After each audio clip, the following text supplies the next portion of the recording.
What's up, Warriors, and welcome to another episode of the Mental Health Movement Podcast, Voice for the Voiceless. I, of course, am your host, Chris.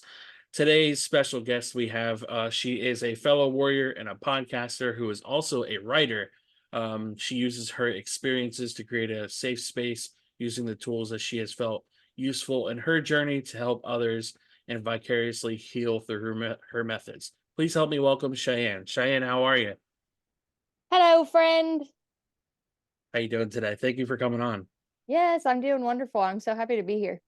Yeah, I'm happy happy you came on here too. Like I was saying before we started recording, Sean has shared quite a bit of your content with me, and of course we're friends on Facebook too, so I do check in every now and again to see what you got going on, and definitely wanted to get you on the podcast. I'm glad we were able to work this out today. Ditto. Same for you. Sean shares your stuff. I get to see all the things you're doing, especially in the mental health group that you're in. And I think it's just good to be here. I think it's good to have these conversations and really like normalize the stuff that we're going to talk about. Yeah, absolutely. And I feel it's important, like with my podcast, I try to alternate between guy perspective and female perspective just because um sometimes I'm criticized for like having too many guys on, too many girls on. It's like, all right, I'm trying, guys. Like it's hard to it's hard to be consistent with that stuff because sometimes there's, obviously there's that stigma among men that don't want to share their story, don't want to talk about Hmm. those things because we're not encouraged to. Um, but it's nice to meet those women that are willing to, I guess, speak for those men that are silent, that don't want to share their journeys. And I'm sure as a content creator yourself, you've seen something similar to that too, where a guy versus a girl sharing their story, it's two completely different levels. Oh, I mean, I have 10 times more women that come on the show than men. And it's not like I haven't put the invitation out there. I think it's so easy, especially when you're looking at all the graphs to see like who's actually listening and all of that stuff. Like,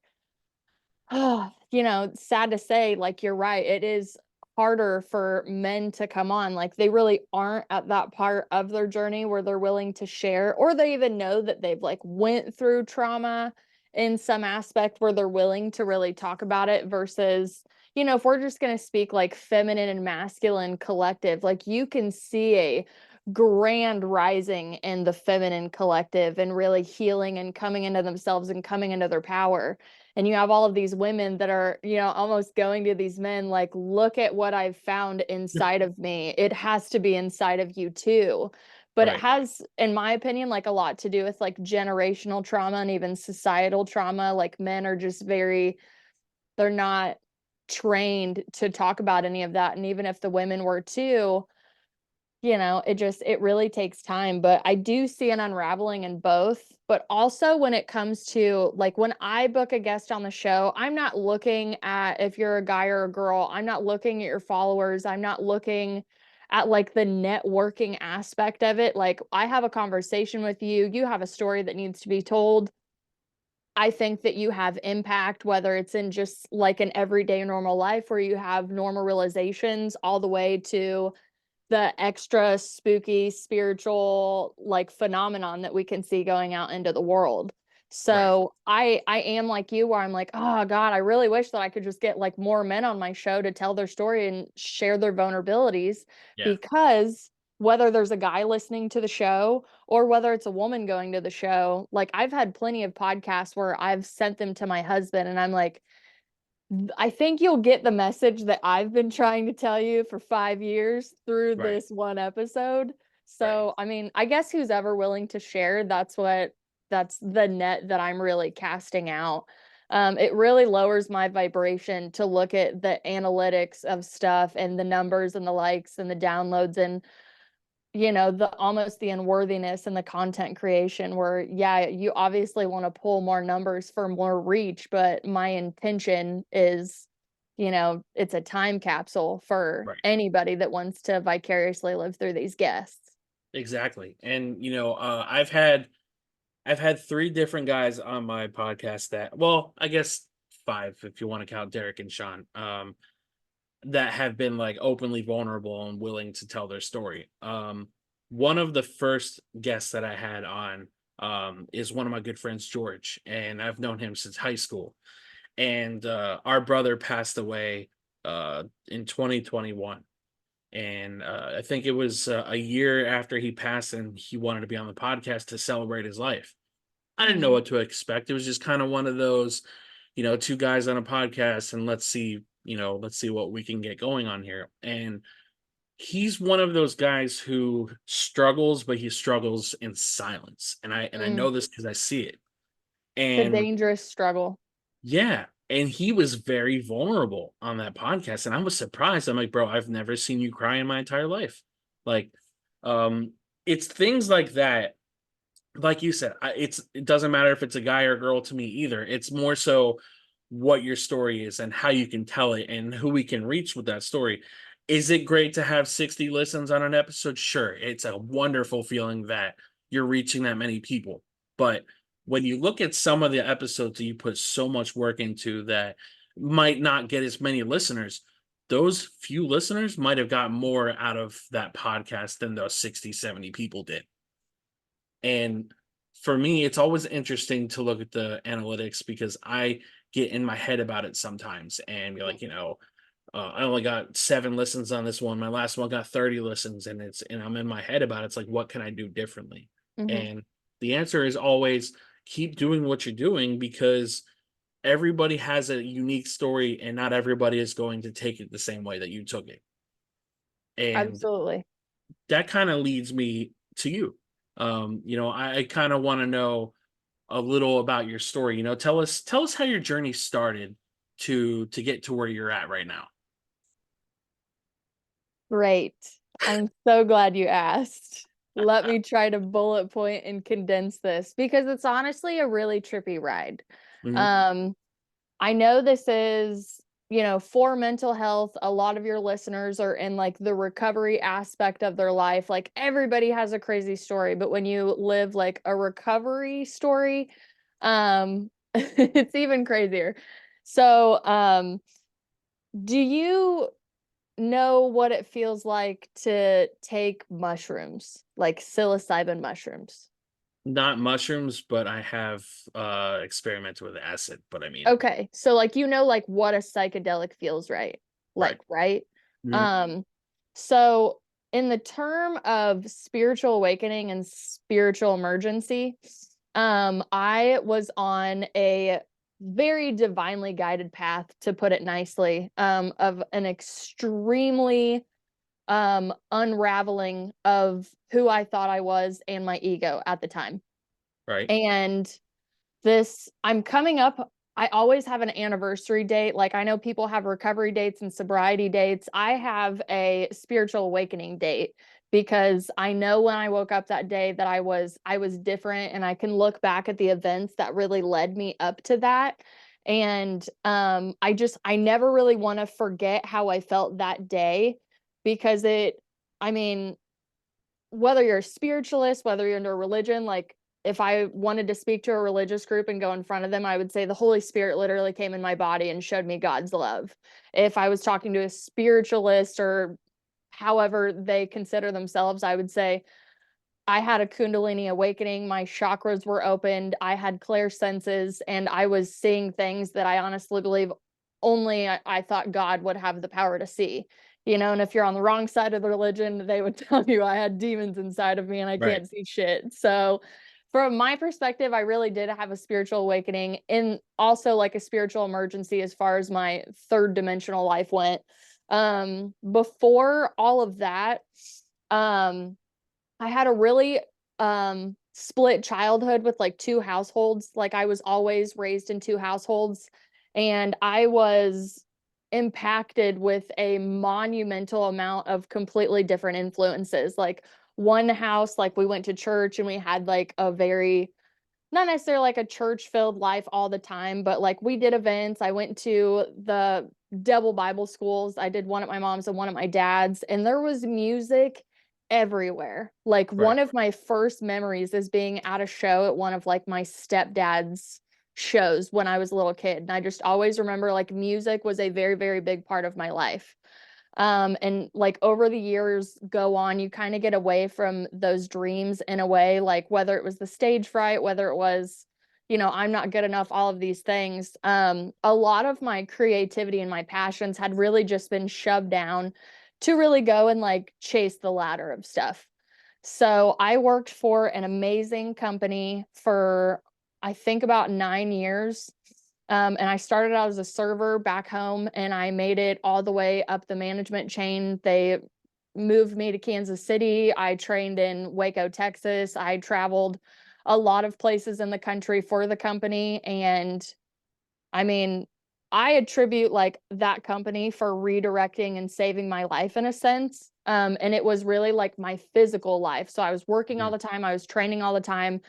I did have a yoga practice established since like 2013. So that was like my saving grace when I would go back to try to connect with myself. Right. And looking back now, like retrospect's my favorite thing to do. There were a lot of like taps on my shoulders of like trying to bring me home to myself, to, whatever I believed in. And a lot of my identity was really wrapped up in my work. Like I was Right. very excited about the promotions that I got. I was very excited to tell people that I was running my own store, that I was training my own people, that I was hiring my own people. I was passionately invested in this company. And then I remember like going home and I would like write poetry or, work on a book that I've been working on for I think a decade probably, and just, oh, that's a really good idea. Yeah, that feels like chapter 7. Let's just get the shit out. But I would really like push almost like the right side of my brain away because that's like the very creative side. And I noticed that not only was I in a really like masculine dominated world, but I had to shove everything down over and over and over. Like being feminine did not feel safe in a lot of areas of my life for a very long time, whether it was in a relationship with someone that I was with way too long, and I didn't know my self-worth and I believed a lot of the negative things that they were telling me, and I really wore that. Checking in with myself was like not a part of it. And Right. honestly, like I got to a part in the job where I was very burnout. I was very jaded. I was extremely condescending. I know that like there are people to this day that like if they met this version of me, like they probably wouldn't be scared of me. But there was a very like low octave of myself that they met at that time in my life. And I know that if they saw me today, they would be like, oh my God, it's her. And they kind of like shy away. They're like, oh, you have no idea, because I did have like a devil angel aspect of stuff where I could not control my shit, and I'm a tell it like it is type person, and I was very blunt and I was really like fuck your feelings, to be honest. Yeah. Um and I didn't really want to be like that. So leaving that company was honestly one of the best things for me, even though it happened in like a really crazy way. I was planning my wedding. I'd been planning my wedding for like a year, and I live in Wichita, Kansas, and my wedding was back home in my hometown.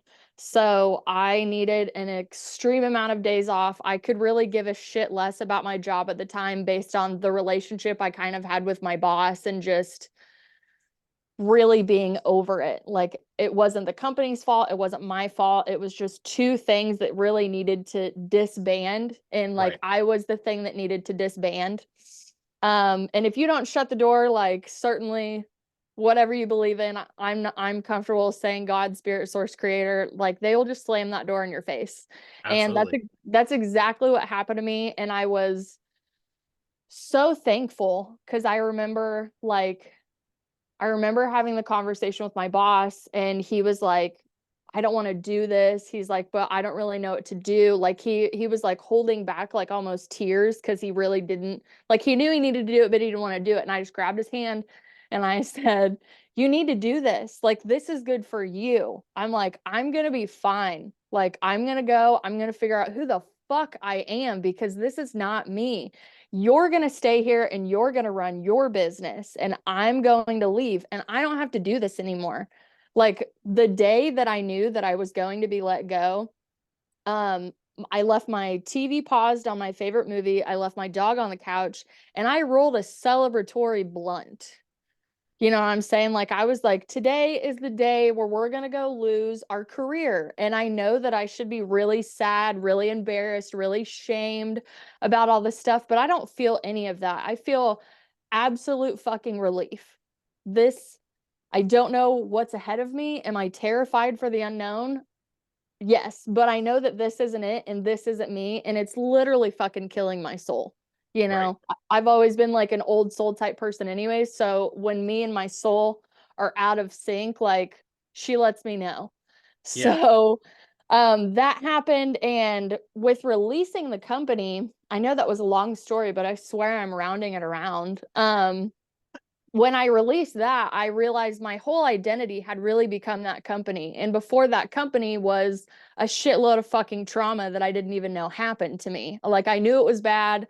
I knew that I did a lot of things that I shouldn't have done. I knew that I was better than what I had been doing. But it was such a weird transition from your life's fucked up, this company saved your life, just here's your ladder, right? Just take your promotions, take your money, take your bonuses, take your 401k, and just leave your dreams at the door, kid, because they're a little Right. too much, is kind of what it was for me. So, after that happened, it was a couple weeks before my wedding. I had already started going back into a restorative yoga class with a wonderful lady named Sally. I always like to talk about her because I only had her in my life for a year before I'm pretty sure COVID took her out when all that stuff took over. And that was really hard for me to go through because she was a very bright, inspiring light in my life that just made me feel better about the transition I was going through. Right. But in our classes, restorative's like really slow. Like it's almost like somatic therapy that's going around. It's still a version of that where you're just really breathing, you're sitting in silence, and you're connecting back with your body, and you're feeling your heartbeat for the first time. You're feeling your breath, and you're like realizing like you just have a purpose in existing.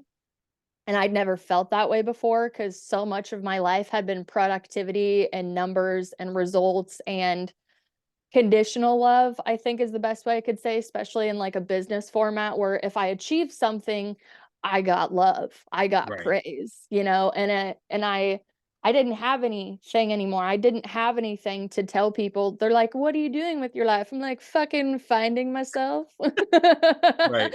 You know, and people are like, because like before that, you know, I had this like big fancy title and I could be like, "Oh, I do this. I'm in charge of this."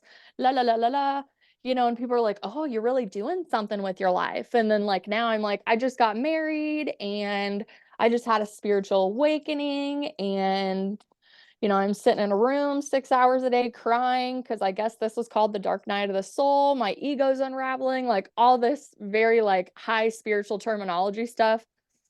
And one of my favorite parts of the healing was like inner child healing. So I found something one day that said, who were you when the world got to you? Like, you know, sit down Mm. and meditate, right? Sit down and Mm. meditate and think about like what did you like as a kid? Like what did you dream about being and doing when you were a kid before you went and told an adult and they were like, yeah, that's a completely unrealistic dream. You'll probably like end up a beggar on the street if you go down that path, right? And two things came to mind. It was music and it was writing. And as much as I would like still love to be a rock star in my life, writing is definitely like the number one thing for me. I still like try to practice piano and get back on it, and I'll eventually sing maybe in like a Fleetwood Mac cover band one day. I don't know. But I know it's a part of my path now. So like when that happened, it really reignited something in me. I've kept all of my notebooks since I was a kid. So I went and started reading like parts of me that I really didn't know anymore, whether it was the very tragic and sad parts where, you know, I thought that I was going to die, all the way to the really happy moments. And I realized like I have such a gift to remember myself because there's a lot of people that don't remember shit about their childhood, about anything that happened to them. They either don't want to remember or they can't. And I have a beautiful gift of memory. So I was able to really dive back into a lot of those parts. And in the 3D world, because you know, there's always a plan somehow. I'm trying to form a timeline here. So I got married 2 weeks before my wedding. I had a spiritual awakening. All 5 clair senses that you can look up had been activated in me. And I was either like, I'm going to a psych ward or a psychic. Like I'm, yeah, like where do I go with this information? Right? Because and I was like, "Well, let's see, I I tried love it. Western." Yeah, I tried Western medicine when I was 19, because, like, kind of the same thing had happened to me where, I was, like, seeing stuff, and again, I was like, "Okay, let's balance this out. If I go to a psych ward, I'm hallucinating, I could potentially be branded with, like, all of these things." And I don't really wanna go down that route because, like, I've seen shit since I was a kid. Like, it's just kind of it was normal for me to, like, see dead people or spirits or hear stuff. I Right. didn't know that it was claircognizance, clairaudience, and all of these things that you can go look up files on at the Monroe Institute, right? So, all these things hit me, like, literally, I like to say I got dick punched by the divine. Because, like, that's the best way to describe it, especially to a guy, because the guy knows. Like, if you're like, "Oh my god, that bad?" I'm like, "That fucking bad, bro, that bad." You know? And I wake up one day with my husband, and I can already feel it coming, like, I felt gratitude on my body for the first time.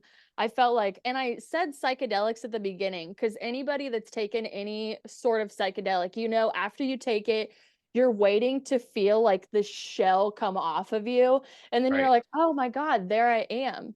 As Yeah. long as you don't take too much and trip balls, but, um that was the same thing, like, this shell had come off me, I had risen to this almost higher vibration, and I was given an eagle eye view of, like, my life and my timeline and why I went through things, and, like, a lot of shame had been released, a lot of embarrassment, a lot of ignorance and misunderstandings, and, resentment, I think, was a really big one, resentment towards myself and others, and really, like, condemning of others, like, all of these very lower vibrational things on the scale, they had just been ripped away from me, and I woke up and I was in a state of absolute bliss and absolute love, and I could feel my heartbeat through my chest, which if anybody has had, like, a heart chakra expansion or a kundalini awakening, they know exactly what I'm talking about by having their heart open up completely.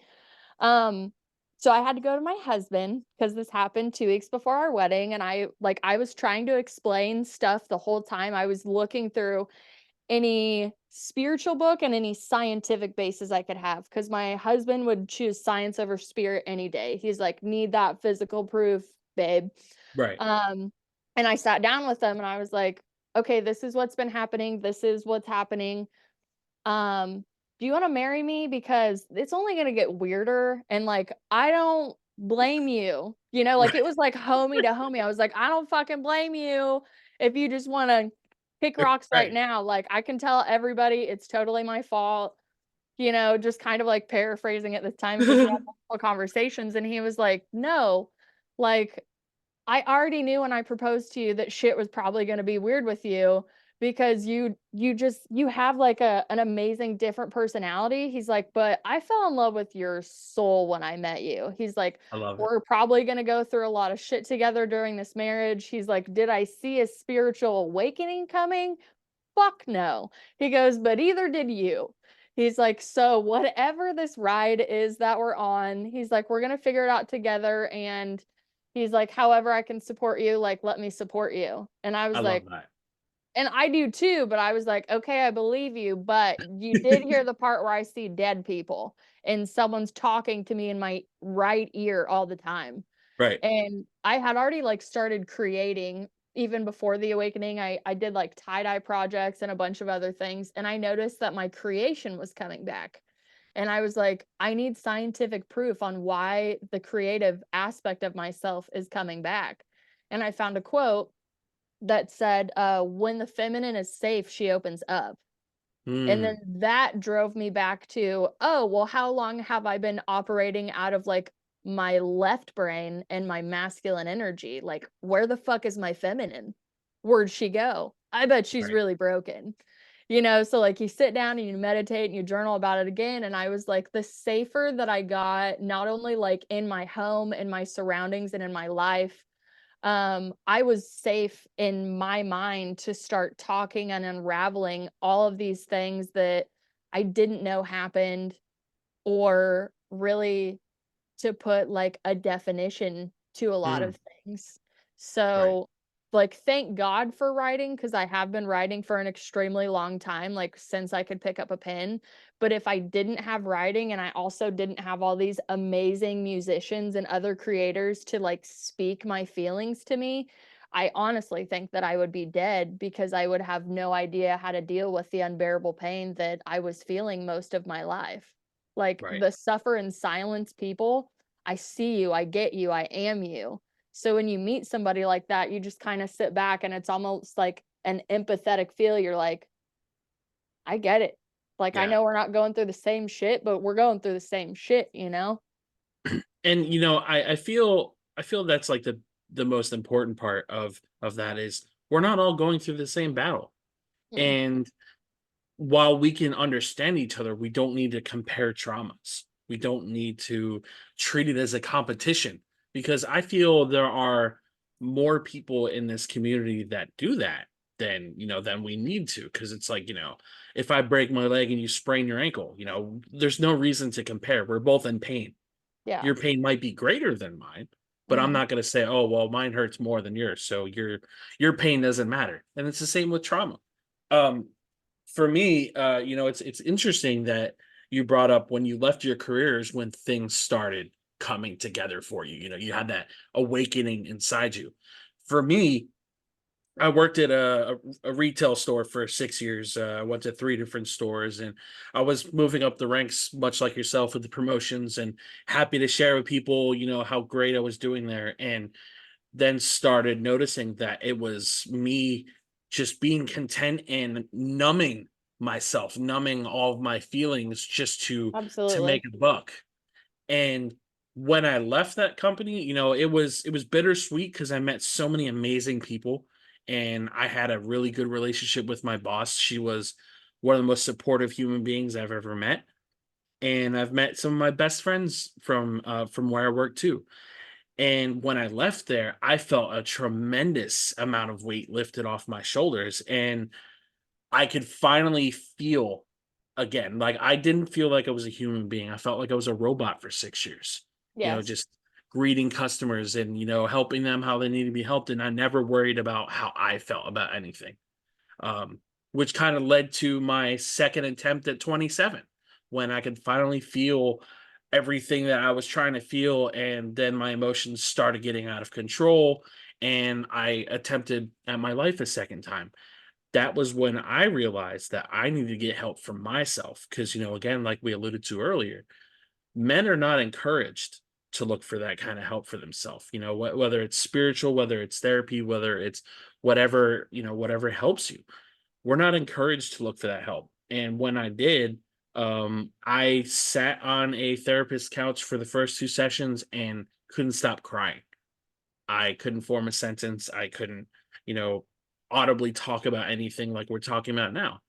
And listening to your testament, and just how, you're about to get married and you have that awakening inside of you. And it's amazing when you start working on yourself and you start allowing yourself to feel all the things around you, like being grateful and, appreciating everything that you have built yourself up to now. And um inner child work, I feel, is something that so many people don't appreciate, just how powerful that can be. Because for me, you mentioned something that, some people can't talk about the good things or can't remember the good things in their childhood. And that's me. I remember nothing but the traumatic stuff. Mhm. I don't remember ever, you know, anything good out of my childhood. What, it was cops, it was moving, it was the abuse from my mom, whatever it was. I can't remember anything positive out of my childhood. And maybe it's because I've done so much work to try and heal from that, that I blocked out all of the good things, because the negative outweighed all the good things. I think the earliest memory that I have that was really traumatic. I was 4 years old and I got my ass beat by my dad, because I opened all the Christmas presents on Christmas Eve. I didn't know better, and I remember that like it was yesterday, and Mhm. I think I was, like, just turned 4 or something like that, and I never forgot it since then. Um, but, I think it's truly incredible to hear a testament from somebody like yourself who has gone through so much, who has reach the journey of getting married and being able to have that awakening within yourself and still have that support from the person that you love. Like when he said that he supports you in that, he saw your soul and fell in love with that, man. Like that was powerful. And in a generation full of people that just want options, he didn't look away. He saw the person that he wanted to be with and he wanted to chase this journey with. And Mhm. I'm glad for you and obviously for your family that, you are where you are right now because I think that's such a powerful part of your story. It definitely is. I definitely don't wanna sell it like some sweet, like, Snow White, Prince Charming Right. thing at That wouldn't all. be Cause realistic. yeah, it's not realistic. We've definitely had a lot of our issues. We've had times where we were gonna, like, throw in the towel, and just be like, "You know what? You're right. You're fucking crazy." Like, "Get out of here." We've Right. had our moments, but I honestly think, like, the best thing that has really, like, kept us, like, fighting, I don't wanna say, like, fighting to be together because that sounds toxic, but we started out honestly, when we met each other, we hated each other. Like, Interesting. we were both managing a store together, and I was like, "I would love nothing but to just, like, throw your face in a fryer so you can't use your looks anymore to get what you want in life." And he was like, "I would love nothing more than to choke you and watch the life bleed from your eyes so you can never talk again." Like, we were, like, violent verbally with each other, and it was, I mean, literally, like, morbid sarcasm. We would obviously never physically hurt each other, Right, but we right. would push each other to these sarcastic points at work where, like, I would have to clock off to finish the conversation. I was like, "Oh." So we could never, like, really win it away. It was a very, like, sarcastic battle. But we ended up having a boss that just drove us both absolutely freaking nuts to where we would be at, like, a bar on Thursday night at karaoke, and I would be like, "What'd he do to you today? Because this is what he did to me." And we almost, like, bonded because our boss was such a dick to us. We had to work at the store all the time, we had to travel together, we had to train together, like, energetically, we were forced to figure out how to be friends, um, and the friendship was just so beautiful in the beginning. Like, he really was like a mentor to me when I went to work and I would get stuck, he would really help me. He would not sugarcoat anything, he would be like, "Yeah, you really suck at this, like, we should do it like this," and I was like, "Okay." But it didn't hurt my feelings, so I was like, "I don't give a fuck what you're saying," like, it was very, like, "Fuck you, I hear what you say" type stuff. So we ended up having, like, a long distance relationship for a little bit. I mean, we were great lovers. We are still great friends to this day. And when, like, that romanticized version, the fairy tale love that everybody's, like, thinking is gonna last forever, like, when that shit falls off and you're standing across the room and you're like, "How did I get here? Who are you? Like, what is going on?" Like, the world just kinda takes its toll. Like, yeah, we've had our moments where we have it out, and then I'm like, "You know what? You're my best friend. Am I yours? 'Cause you're mine." And we just kinda have, like, moments like that, and it's beautiful. And even when the podcast came around, so obviously when you leave a career with a 401k and, like, job security and all of that, um, you kind of lose your, like, level of living. Like, I was driving a brand new car. Luckily, I'd been in the same house since I was, but now I don't really get my fancy brand new car. I'm gonna have to, like, go, like, downgrade. Didn't bug me at all because I'm living in the bliss of finally being able to feel Right. feelings and love people instead of being, like, jaded and condescending and, "Oh, everything's against me." Um, and I tell this again, of course I tree branched, but I wanted to interject this earlier. So I started seeing, like, obviously a synchronistic path through my life where I was extremely uncomfortable with the way that my life was obviously going in the physical, because a lot of the things that I prided myself on being able to do and have were dismantling in front of my face. I didn't really feel like a responsible adult. I didn't feel like a functioning adult. I didn't feel like a married person that had to go play this rigid fucking wife role. And yeah, let me do the laundry, let me cook the food. Like, I really, really struggled not only like with my mental health, with all of my past coming out to be healed, and like, well, fuck, where do I fit in the world now? Like, now I don't have a number, and now I don't have a cool, fancy title. And when people are asking me what I'm doing with my life, I'm like, I can't tell them I cry 6 hours a day. Like, this isn't forever, you Right. know? So, I found out I was pregnant a few months after our honeymoon. Like, yay, honeymoon took the bait. And a few weeks prior, I had actually thought that I had miscarried.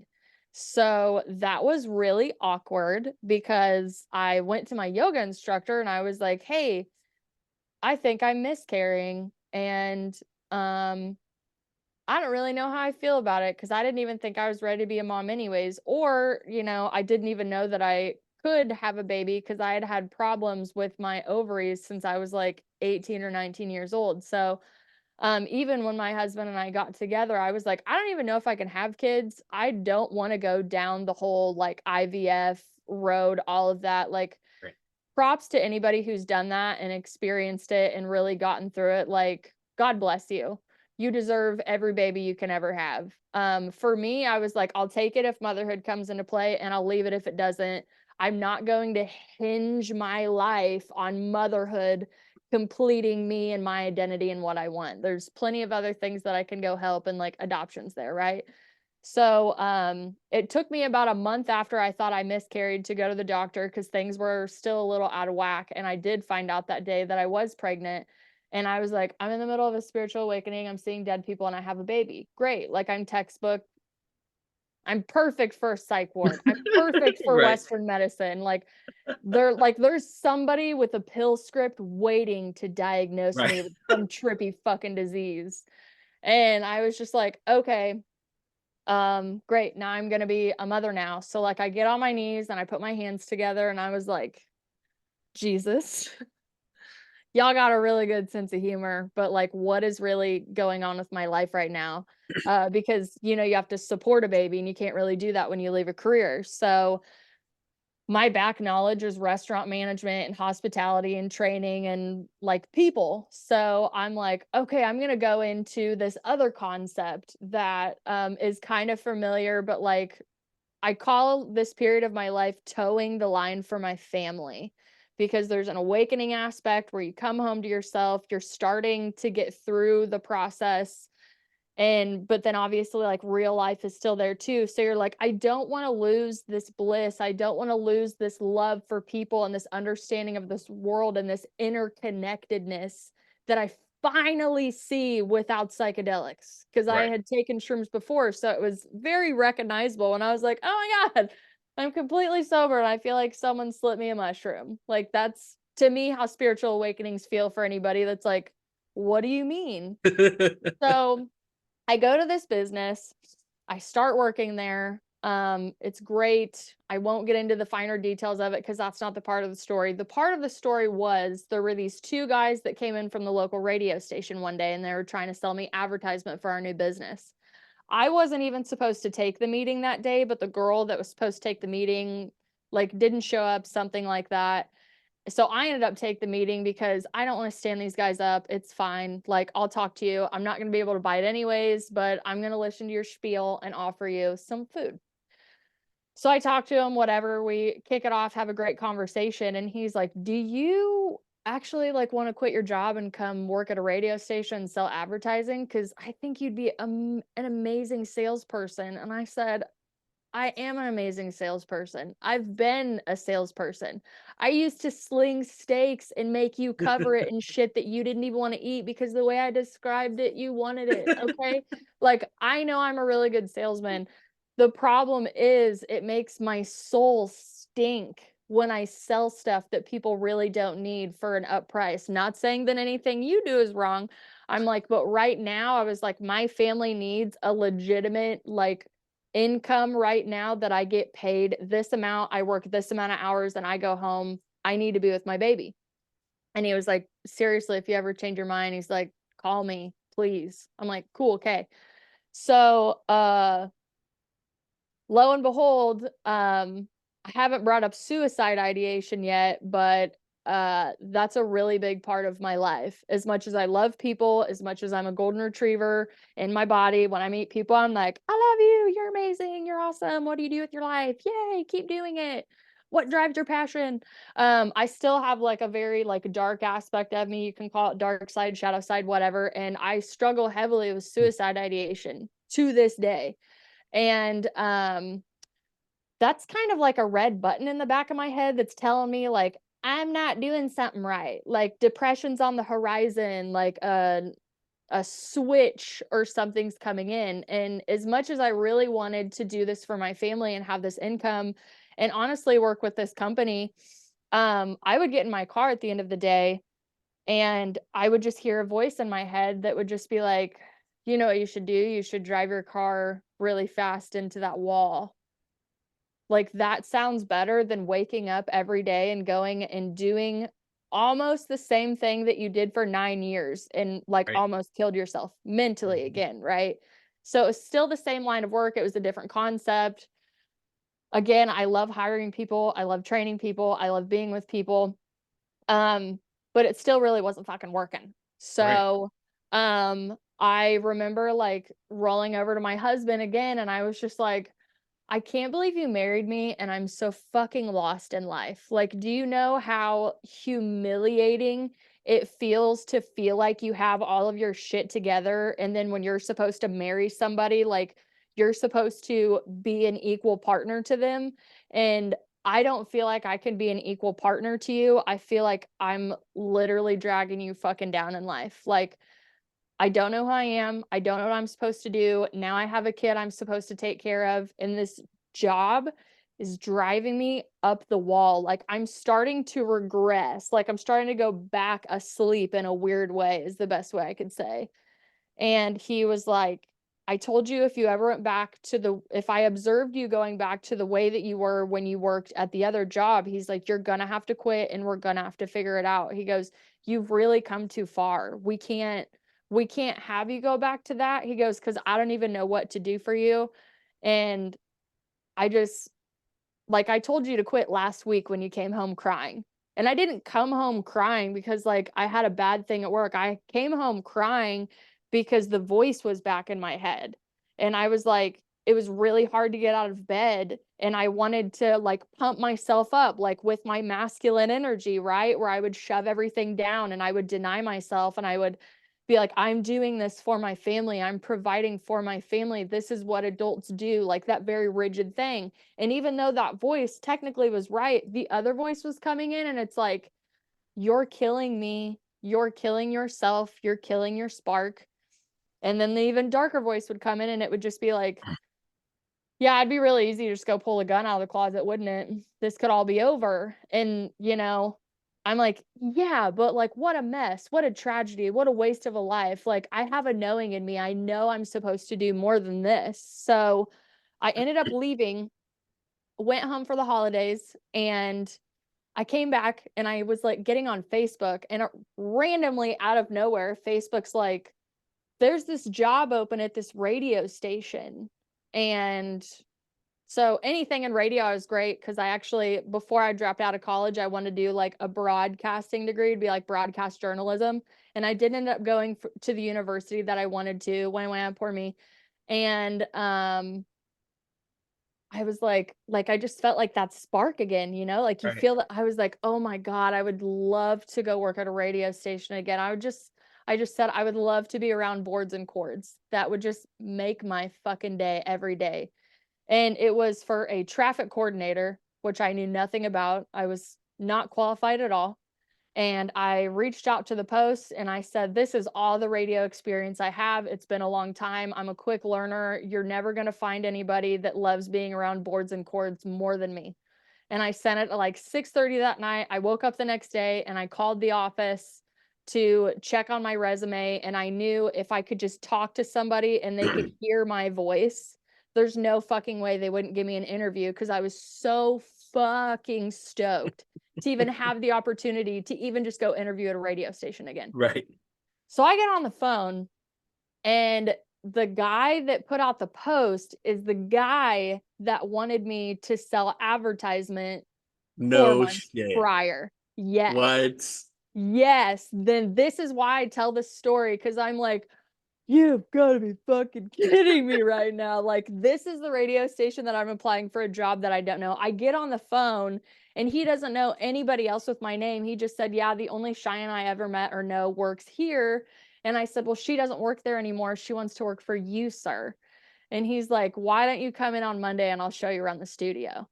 So I'm like tickled fucking pink, like happier than a hog rolling in shit. You wouldn't believe it. And I'm like, oh my God, I'm gonna go back into the studio. This is gonna be amazing. I don't even care what I do. I don't give a fuck if I answer phones and like tell everybody hello. I just get me around some media stuff. Get me like almost closer to music in a sense. So I went there, and I mean, obviously took the job. But while I was there, I got hooked up with the operations manager there, and we became like fast friends. His wife is a master herbalist, and like holistic medicine is my Jimmy jam. But apparently the indicator that I was into holistic medicine was I had an orange calcite necklace on my neck. And I use orange calcite jokingly, and I say it keeps the bitches away, and it brings people to Right. me that I would like to talk to, right? Like, get out of my vibrational space. I don't have time for your judgment. So I walk into this guy's studio to say, hey, I'm going to be your new traffic coordinator. I have no clue what I'm doing. Probably going to fuck some shit up. But if you're nice to me, I'll get it figured out. If you're mean to me, I can be vindictive. Let's not go down that road. And he just kind of laughed his ass off. He's a super laid back guy. And he goes, is that a crystal around your neck? And I was like, you know, like in your mind, you're like, here it goes. They think you're like a stereotypical crystal girl, and I'm Right. going to wave all my problems away with sage and amethyst. And I'm just like, yep, it's orange calcite. And he's like, you and my wife would probably be really good friends. She's a master herbalist. She like loves getting into all that stuff. And I was like, really? You know, and like, where do you stand on it? And he kind of told me like where his beliefs are and what he was into and all these like crazy experiences that he had. And we formed a really good friendship while I was there.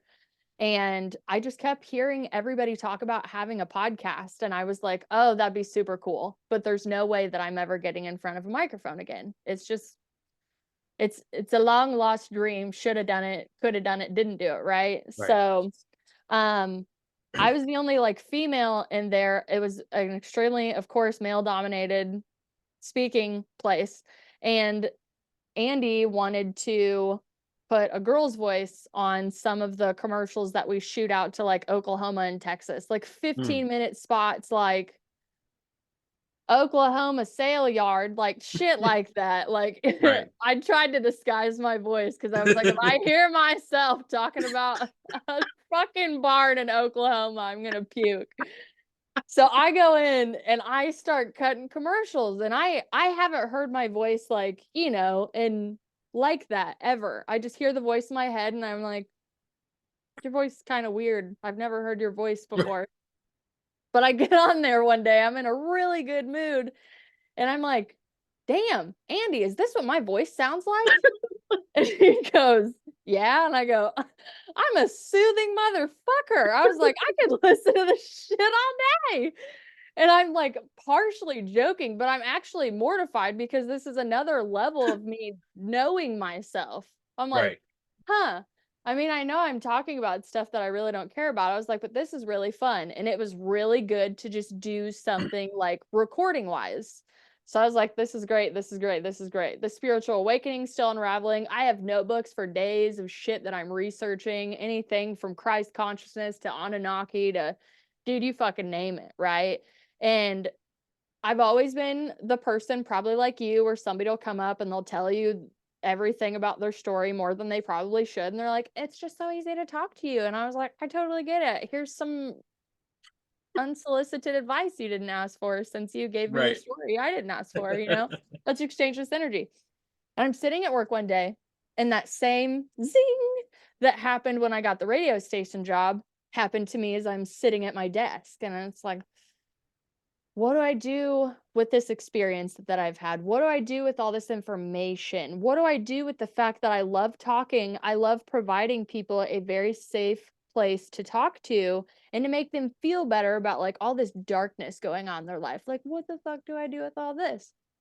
And it's like, shoo, just hits me. And I was like, I'm going to start a podcast. And then the second voice was, no, you fucking aren't. You're crazy. You're not getting back in front of a microphone. And I was like, yes, I am.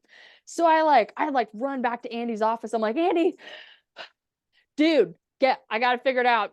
I know what I'm doing. And he's like, what? I was like, I'm starting a fucking podcast. And he's like, yeah, you are. And I was like, yeah, I am. How do you start a podcast? He just started laughing his ass off. And he's like, dude, you know, I have my own media company, right? He's like, I can be your producer. He's like, I'll tell you the equipment to get. I'll tell you the best value. He's like, I got you. He's like, you figure out the content, figure out the guests, and I'll teach you everything you need to know. And I was like, this is hella grassroots for me, dude. Like, I Right. haven't been around boards and cords in over 10 years. This is crazy. So that's really like, if you go like step by step, like when you're really listening and tuning into yourself, so Mhm. God, divine creator, spirit can talk to you. That is honestly how my platform got here, is because Right. I had a spiritual awakening. I remembered who I was before the world got me. I have the gift of gab, as you can tell. And I wanted to provide a safe place to bring people's stories, whether they're dark, whether they're light, whether they're controversial, whatever they are, and just be like, let's just have a conversation, Yeah. because I know this sounds hippy dippy, but I love you. Yeah. And one day we're also not going to be here. Wouldn't it be really cool that you left something for the world somehow? Yeah. And it just kind of spiraled after that. And now I have over 65 episodes of poetry, writings, guests, tutorials. It keeps growing. And I'm honestly obsessed with it, even though I've taken a 7-week break from recording, which also hurts my soul. Yeah. I'm like, Um, I need to go back. my journey into podcasting started with the dream of wanting to be a wrestling commentator. Um, been watching wrestling since I was like 7 years old and Mhm. have been following it ever since. And you know, just always fascinated by the different personalities behind a commentating booth and just hearing how they call matches and how they sell a story to you. And I was always so amazed by it. And I tried going to wrestling school. You know, I told him, I said what I wanted to do. He's like, oh, you'd have to be a wrestler first to get your foot into that door. I'm like, okay, whatever. I'm a bigger guy. And, you know, doing some of the things that these smaller guys or really fit built guys can do is a struggle for me. I dropped a lot of weight when I was in that wrestling school and I was doing really good for myself. I tore my damn shoulder and I was out Oh. for 6 weeks with a giant ass cast on my shoulder and or not cast brace. And I went to New Jersey to stay with my mom for those 6 weeks to take care of me and stuff. And um, just as like a side note too, my mom and I don't have a relationship anymore because she's you know, as I alluded to earlier, abusive behavior and unfortunately has never wanted to hold herself accountable for anything. Um, so after I left the company I was working for 6 years, I moved up to New Jersey with her because she told me that I can press the reset button on my life and build a foundation and everything that I wanted to do. Um, so I started my own wrestling podcast, and it was going really good for at least a couple months. You know, we had guests on there, we had legends on there that I never thought in a million years I'd have conversations with, and then it got to a point where my mom's toxic behavior started reintroducing herself to me, and her at the time fiance were arguing while I was recording. When I went to go back and listen to that recording, you can hear every single word they're saying back and forth to each other. Oh my And I just God. remember when I posted it, I'm like, man, nobody's gonna want to listen to this shit because of that. And I gave up. I was done. Um, there was an iHeart radio studio like not even 5 minutes away from my house. I was dead set on trying to get a job there, and I got an interview with them, which was, you know, pretty crazy because it's a radio station, you know, like yourself. And I was like, broadcasting is something I've always wanted to do. I just never knew how to get into it because it's such a hard. I feel it's a hard field to get into. Like unless your Well, personality doesn't sell your way into it, yeah. um, passion doesn't really sell you on getting a job position sometimes, unfortunately. I got that job position. I told them how excited I was about possibly working for them and told them how I had a wrestling podcast and everything. And I said, I'll do whatever you guys want me to do. Like, I just know this is what I was meant to do. Never got a call back from them. So again, dreams kind of getting shot down, and nothing ever became of the wrestling thing until I moved back down here to Florida. One of my friends who was at the wrestling company I was training for was like, "Hey, do you want to come out to this little backyard show that we're doing for somebody? It's like a birthday party, and you can do ring announcing." I'm like, "Oh, dude, ring announcing sounds awesome." Um, I had the time of my life. Every time I look back at that picture, I'm like, I was so happy in that element.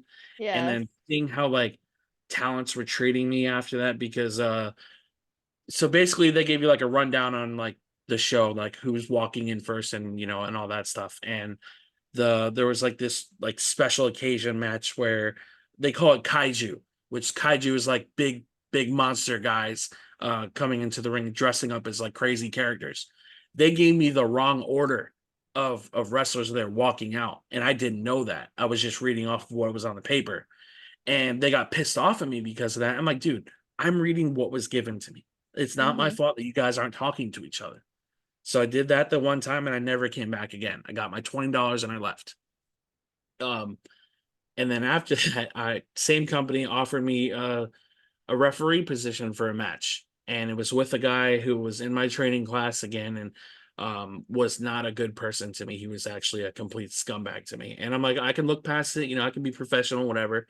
And I froze in one of the parts of the match because like people in the crowd were yelling at me for not doing things how their company does it versus like a WWE who's like an actual national global company. I'm Hmm. like, okay, well, this is how they do it. You guys never explained to me that it's not like what I'm watching. Um, so when I got done with that, one of their big name talent um started talking down to me about it. And I told the guy who invited me out there to try it. I said, "Yeah, I'm not coming back here again. Like, I'm not gonna be talked down to. Like, that's just, I'm sorry, it's not something that I'm into." So after that, started doing the wrestling podcast again down here to try it out. It wasn't getting listeners, it wasn't getting anything, no shares or anything. And I was just like, okay, I give up. Like, I don't know what else to do. So about 2019, I created that mental health group on Facebook, and I'm like, okay, so I didn't have a long-term goal on it. I didn't know where it was going to grow to, and lo and behold, we have 1,800 members now. So what to do after that? After my brother passed away, I'm like, okay, he was really strong on the messages that I would put out into the group, so I needed to do something. And I did the podcast, and we're here having this conversation. And I think my personal favorite thing about podcasting is just the connections that you make with people, the different stories. I mean, we've been talking what about an hour now, I believe, and your story has been incredible. Like, I think it's important for a lot of those pieces that you share, especially the part about your marriage. There are people that just give up and don't look back, but you guys, you and your husband, like literally fight to keep that bond as strong as you do. And I think that leads me to a question that I had written down that was kind of perfect for that part of your story is, what do you think is the most important lesson that you as a family with your kid and with your husband that you think you could share with the listeners that are struggling with their relationships or struggling um, with their family situations? Oh, so many things I want to say. From my personal experience, I will tell you that there is a thing that I regret now looking back about getting married the way that I did. And it was as much as we believed we knew ourselves at that time, we had no idea who we were, like what our traumas were, what any of that really looked like. And neither of us actually loved ourselves. Not only did we not know ourselves, we did not love ourselves. So a lot of the illusion of the beginning of our relationship, like the very big honeymoon phase, and oh my God, you're so amazing, was all us like pouring into each other's cup, even though the bottom of the cups were broken and everything they're giving us is just pouring out of the fucking bottom. So it really became like, oh my God, I love how you make me feel. I love how, again, it's like feeding off of each other in a way. And then after that heightened sense kind of goes away, you kind of are left with the parts that fart and leave their socks on the ground, and I think that goes into a lot of relationships, but for me, we probably would not be together if I didn't go through the awakening that I did, and I didn't start doing my inner work, and I didn't start loving myself. There was no way that I could have had the perception that I have now to be able to make me stop and go, okay, this isn't happening to me. This is happening for me. Like, what is this in here? Because he's a really big mirror for me. And I am for him as well. But I'm just like, it's so easy, especially when you go through a lot of traumatic things, where when they start triggering those things that used to happen to you, and you're like, I don't ever want to be in this situation again. I got to get out. I got to get out. It's just like, okay, there's a reason that this is coming up. I need to handle this differently. I need to think about maybe like cause and effect. Did I do something to get this reaction, vice versa? And like the biggest thing I could say is like, look yourself in the mirror and go, well, do I love myself? Like, am I looking at them to validate me? Am I looking at them to fill my cup up? Like, oh shit, do I know who I am? These are all very big questions. I know the whole self-help, holistic, love yourself, spirituality thing is like sold like a little package of crystals where it's like, in 6 months, you're going to love yourself and you're going to find your fucking purpose and everyone's Right. going to love you and girl boss. It's all fucking bullshit. Like, don't believe them. It is the hardest work you'll ever have to do. There are people that literally kill themselves in the middle of a dark night of the soul, in the middle of trauma unraveling, because it is so unfucking bearable to Yeah. see after you love yourself Right. how you treated yourself and how Mhm. you let others treat yourself and how you treated people. Right. Right. So then bringing all of that into a marriage and being like, okay, the person you married is the person you proposed to, isn't the person you're marrying. The person you married isn't going to be the same person in 5 years, and down the road and down the road and down the road. Hmm. So yeah, if you're struggling, like, I don't ever want people to listen to my story and be in whatever version of their marriage is in. And I don't want to inspire someone to stay in a toxic relationship. I'm a Right. believer in soul contracts, I'm a believer in soulmates, and I'm a believer in karmics. I'm a super big believer in you have relationships that come into your life that are meant to teach you extremely hard lessons.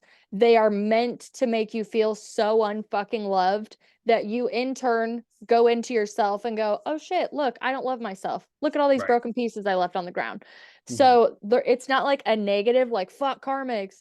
It's like, oh, thank you so much for showing me these very dark parts of me. And then you have soulmates, you're still gonna have hard lessons, but they're nicer. Like, you can have like a life with them. Right. Karmics in general, like I had a karmic 100%, and I call them like 7 year cycles. And if it goes past 7 years, usually on and off, I mean, that's just you not breaking cycles, not seeing everything coming over and over. And you have free will, you can stay in those as long as you want.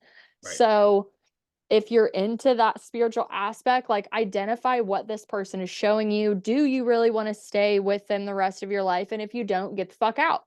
Like, slowly, gradually. One of my favorite sacred union coaches right now is uncoupling from a 17-year marriage. I have watched this beautiful couple go through the darkest things together, overcome the greatest things. And I think the misconception when you do inner work as a couple or together is obviously your end goal is like, I'm going to do this work to save this marriage and stay. Whether you go to therapy, whether you go to couple therapy, whatever type of modality you choose. I know when it comes to the marriage aspect, they think, okay, well, at the end of this, when we're both healed, now we're going to be the better part of ourselves and we're going to be together forever. And it's still sold to you as a fairy tale, as a happily ever after. Well, actually, there comes a point where two people grow and they have grown as far as they can grow together, and they have to love each other so much that they uncouple with love. And it's not embarrassing, it's not shameful, it's not a failure. Divorce is absolutely treated as a death. I completely understand. But there comes a point where you've done what you can do. You're still going to be in each other's lives, especially with kids, and you just kind of got to move on from that in a nice, wonderful, thank you for showing me all the lessons kind of way. I know there's a lot of comfort zones that I have in my marriage, but when we have our deep heart to hearts that he's still uncomfortable with because he is a man who was not taught any of that, um he's still like, I just can't imagine a life where we're not together. And Right. I said, I can't either, but I can imagine a life where we are exceptional co-parents, we're amazing friends, and we will do anything we can for our kids. I will never let my daughter be with two people around her that are not in love like that. I will not sell a marriage of a perfect love and unconditional love if that doesn't exist for her anymore. Right. And that's the biggest, longest, and honestly, like, bullet point answer, because I could go on forever. Like, and I know, like, especially growing up in like whatever toxicity and abuse that you did, like, you met couples that they, even though they had their struggles, you just knew they were supposed to be together. You knew they were supposed to move mountains together, and like that was it. I have like an ideal couple in my mind that I've distantly known since I was a kid, and I know a lot of the backstory of their life, but still you look at them and you're like, you're meant to be together, Right. like no matter what happens. And then you Hmm. meet other people and you're like, y'all are not meant to be together. Read the fucking room.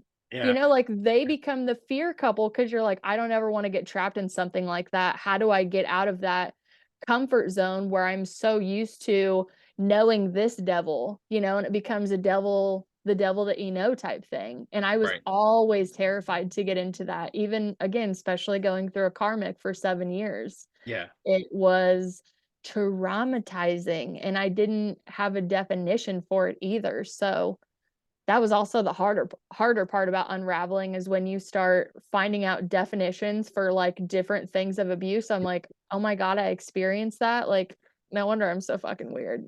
I Yeah. had no idea that I was violated that bad. And two really really strong points, because it's been mentioned a couple times, and I feel it's an important subject to bring up in every podcast, just because it's such a taboo Mhm. conversation, and that's suicide.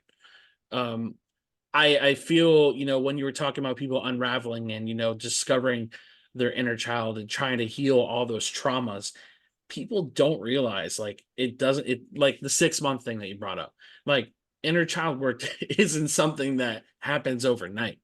It's one of those things. Like, I've been in therapy. I think this would be the 4th year that I've been in therapy. There's still stuff that I'm discovering about myself, that Mhm. certain triggers I didn't know that were there, and that suicidal ideations are always there too. Those never go away. And it's not like one of those things where, oh, you should take medicine, or, oh, you should check yourself in and Baker act yourself in, this and that. Like, it's not like that. It's not like an active, I want to take my life kind of thing. It's more so, I'm tired of struggling, and there's that voice always chirping in your ear. Mhm. Whether it's a strong voice or not, it's always there. It's always And there. Yeah. when you're sitting there, I guess, unburying that inner child that was covered by trauma, was covered by abuse and whatever else, people don't seem to realize that, whether it's grief or whether it's overcoming trauma, that it's not an overnight thing. Mm-mm. It's not going to happen in 6 months. Hell, for some people, it's not even a year or 2 years. Sometimes it could be a lifetime of healing. And there's nothing wrong with trying to maintain that inner child and protecting that inner child, um, from everything that it's ever gone through, and trying to prevent those things from happening ever again. Trauma is something that can happen any time of the day, and any point of your life, no matter how high or how low you are, it's always going to be there in your face, whether you realize it or not. And the second point I wanted to make, so I actually had this conversation with my best friend on Thursday, and I wrote that marriage question for you because I knew, having a female's perspective on the whole thing. And I asked him, like, he's been with his wife for 17 years. That's almost unheard of in our age group. Mm-hmm. And it's sad to say that, but most couples nowadays, especially if they're married, will just walk away and not try to fix things. And I would love to be in a society where people can go through a divorce and have kids and not take it to social media and drag each other. But you know Absolutely. we're I in just that. I think that's, sorry to cut you off, but Oh, you you're bring okay. up a really good point. Like, I've met so many people that, like, we've been married for 20 years, 30 years, 40 years. And I'm like, that's great. But what happened to you in those 40 years? And like, did you stay because you actually wanted to stay and work on a marriage? Or did you stay because you felt obligated? You have children. You don't want to unbundle finances. You don't want to be the person that has to check separated or divorced on a form. Like, there are people that should stay and be in love in whatever sense and celebrate those milestones together and really, like, for lack of a better term, be super excited that they persevered through a lot of the harder stuff. And then there are other people where I'm like, you're just afraid, right? Like, you're not staying for the right reasons. So like when I meet a couple and they're like, man, we've been through some shit. We've been together for 20 years, couldn't imagine anybody else by my side, like da da da da da da da. I'm like, yeah, I do believe you. But then there are other people I'm like, you stayed because honestly, it's easier. Like, you didn't want to have to go through the process. And the worst part about that, I always think of kids. Like, yeah, you sacrificed yourself. You're an honorable person for committing to your vows and doing all of that. But now your children have grown up and they've never seen what true love actually is. They've seen martyrism, they've seen sacrifice, they've seen obligation, and they've seen settling. And Right. especially if it's a girl, Hmm. dude, get your shotgun ready because she's going to date some douchebags now. Right. And if it's a boy, you can only hope that he takes the good attributes out of it. Yeah. So, and if it comes to divorce, like, I want as much as I want the suicide and mental health stigma to go away, I want the divorce stigma to go away, where you don't look at somebody like they failed. Like, you look at them like they love themselves enough to Hmm. realize there's actually a better love for both of you and I out there. And I'm going to be the bigger person to release you and let you go. Right. And maybe that's like a fairy tale aspect, but I'm on both sides of the spectrum where, fuck yeah, like, you count your anniversaries. And if you've done the 20, the 40, the 50 to 60, and you've really done it, like, that's amazing. But if you're on the other side of the spectrum where you don't even recognize yourself anymore and Yeah. you're really just going through the motions, and you've decided that therapy and antidepressants are how you're only going to be able to survive in your marriage, and by like putting on a face and shoving your heart full of materialism, I'm telling you, dude, you have a choice and you don't have to feel bad that you don't want to do this anymore. Right. Like, nobody wants to be lonely, but how lonely are you laying next to someone that you don't love and Exactly. you don't know? Because Right. that was also my fear of getting married. And I've had those moments where I'm like, I don't know who I am. I don't know who you are. And, we're really good at giving each other space. I'm not even going to lie. That Right. helps a lot. And one of the things he was saying, I jokingly asked him, but I guess I knew he was going to give me an actual answer because we have that kind of respect for each other. But I said, what's your secret? Like 17 years, like I said, unheard of. And he's like, we Seriously. we respect each other. And Yeah. he elaborated a little bit more. He's like, she knows that I'm not responsible to keep her happy, to make her happy. And she's not responsible for keeping me happy. You have to make yourself happy. And that way, when you meet in the middle, you can enjoy all things together. You can enjoy life. You can enjoy love and all those things. And my reply was, I feel a lot of people are in love with the idea of a wedding, but not the idea of a marriage. Oh, absolutely. And I see it way too often where a couple will be together 2, 3, 4, 5 years. And I'm like, oh, I have to get married because that's what society says. We've been Mhm. engaged for 2 years, so we have to get married. I'm very old school when it comes to relationships. I would love a family. I would love that nuclear family that society seems to be trying to cut away. But I also want to be happy with myself and my relationship with that person because, again, social media is a really bad influence on a lot of relationships. It's so awful. It makes you feel like your relationship sucks. Yeah. Yeah. Honestly, like it does, no matter how great. And again, you really hit the nail on the head with like you taking your time and like wanting to know yourself. And I hate to use like know what you can offer somebody because there's always that huge stigma where women want a certain physique and a certain job and a certain amount of money and a house and a lifestyle. Right. And the same for men is like they all want a wife to stay at home, do sexual things to them and look like a Playboy bunny all the time, even like Mm. after they have a kid.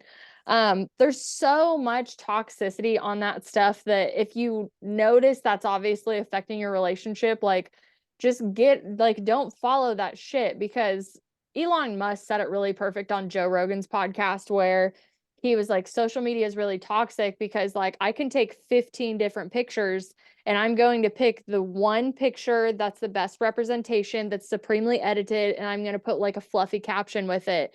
And when you're scrolling through, you're like, oh my God, look at their life. It's amazing. My life's not like that. Look, I haven't done my dishes today. I have laundry to do. I'm not even wearing makeup and I decided to scroll instead of exercise. Like there's some weird, sick thing that I think some weird puppet stringy hierarchy people, when they made social media, they're like, do you know how to destroy the psyche of a human being? Give all of them a voice and tell them they're important all at once about everything they feel, everything they say, and randomly censor it just to piss them off more. Because there's a lot of positivity. And again, it's all about like how you're going to see the world. If you think the world's full of fear, you're going to see fear. If you think it's full of positivity, it's full of positivity. I have to constantly hit the X button on my social media. I'm not going to scroll by. I'm going to make sure it never pops up again. And I'm going to let you know I'm not freaking interested. And no offense to anybody that I get out or I block out, but my feed has to be extremely positive because I am a human being that is proud to tell you that I have struggled with mental illness my whole life. I have been through the ringer of Western medicine. It did not pan out well for me. I have went to the holistic side and it has saved my life in many aspects. But the other thing I'd like to point out is the cycle of healing that people get trapped in, whether they're in therapy or whether they're on the holistic or meditation side. Healing is a lifelong journey. You're never going to walk into a therapist's office and they're going to go, "Happy Friday, you're healed. You don't need me Right. anymore." Right. I have heard stories where they're like, "Hey, you're getting to a really good part where like, I don't really think you need to see me as much, maybe like once or twice a week." And they like kind of wean you off of them in a sense. I think that's admirable. Life coaches, therapists, they need to pull these things apart for you so you continue to pay them. That Yeah. is their profession. You will need to pay them. I'm not saying that negatively. I'm just saying that's stated as a fact. Absolutely. However long they want to pull apart your problems and have you sit on their couch, that's great. But if you're treating therapy session like going to church on Sunday and being a dick on Monday, you're really just spinning your wheels, telling yourself you're doing stuff, and it's an ego trap. So if Absolutely. anybody tells you, hey, you're going to get healed in this much time, no, you're going to have progress on a journey. You're going to have a greater awareness. You're actually going to be a little more fucking annoyed with life for a little bit Yeah. because you're again, your awareness is growing, like your peripherals coming back in a sense. But I don't ever want anybody to be like, "Oh, I'm completely fully healed. Everything's fine." Like, no, it's not. And I've come to moments where I'm like, oh, thank God I can like take a little break and enjoy life. But I am constantly making sure I don't backslide into the person that I was before I Yeah. woke up. And mentally, I don't want to have the day where my ideation gets so bad that that very dark, small voice that's been with me since I was a child comes back up and does something. I Right. never want to happen. Like when it comes in my head, I'm like, you're not me. You're not Hmm. real. Right. You need love. You know what? You need some slippers, you need some popcorn, you need a nice Disney movie, and you need a fucking fuzzy blanket. And we're gonna watch Mufasa die together, okay? Because the only thing that's dying is Mufasa.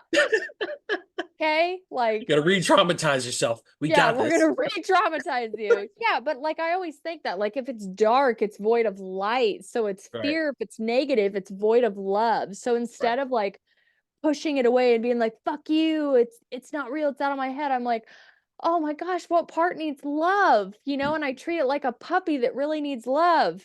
And it settled down, but it Yeah. wasn't without practice and it still isn't without strife. Like I have days where I'm like, why do I have this platform? Hmm. I feel like imposter syndrome takes me over and I'm like, Yes. I'm not a guide. I'm not on a pedestal. I don't talk like Right. I'm on a pedestal. I talk from holy shit, this is what I found on my human experience. Fucking crazy, right? Right. Hmm. Whoa. And I kind of go along with that. And you know, when you put anything out into the public, for instance, YouTube comments, trolls, why do you exist? I don't know. We don't have time for that. But I did an episode where a woman interviewed me about my spiritual awakening, and I went head over heels on the details. And it sounds crazy. Like to me, I experienced it and I think it's crazy. I put myself in the shoes of like a psychologist or a therapist, and they're like, bitch needs to be in my office, right? But I'm like, this is my direct experience with the divine. This is what I know happened to me.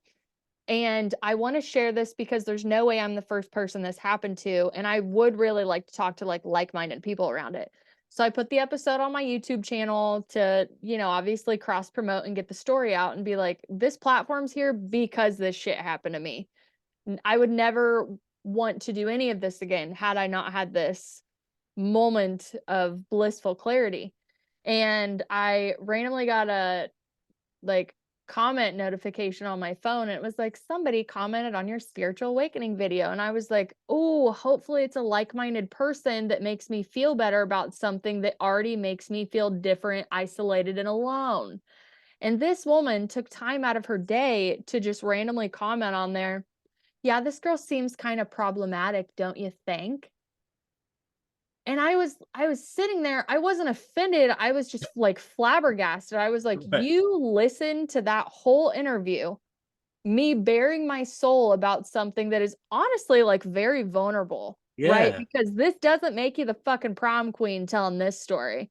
It Right. makes you like the weird girl with the Ouija board, which I'm not into either, but I understand the perception people are gonna get because spiritual awakenings, kundalini energy, chakras, it's obviously more Eastern than Western. I completely understand.